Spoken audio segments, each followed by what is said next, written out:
Paalala lang sa mga kababayan natin, baka hindi pa kayo nang bayad ng mga amilyar nyo, yung real estate tax, mas maaga, mas better kasi meron siya discount. Pag nauli naman kayo, may penalty naman, mas malaki yung penalty. Ito yung mga discount niya, kung mas maaga ka magbayad. Pag December, meron ka 20% discount.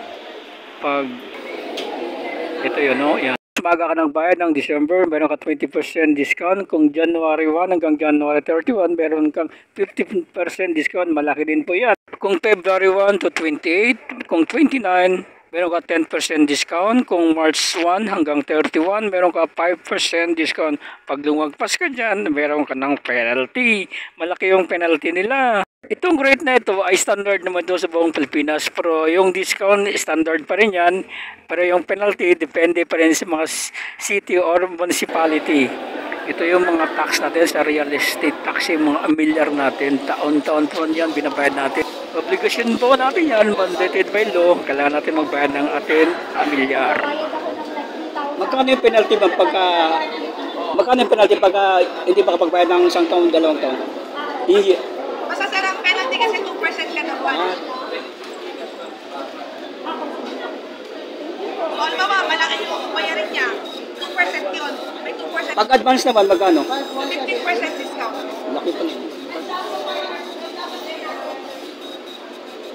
Sir.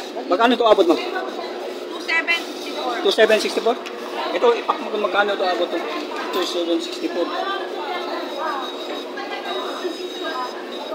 Wala pala increase ngayon ah.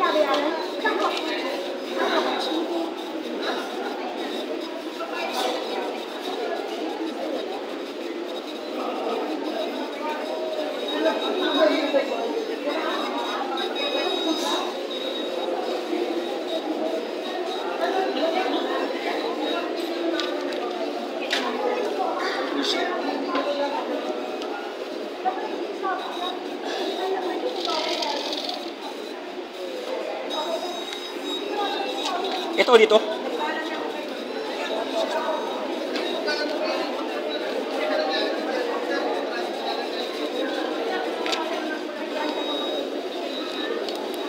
Parehas 12,000. Ilang taon yan? 3? Ano ba? 2 taon? Magkano ang yearly yan? Ano?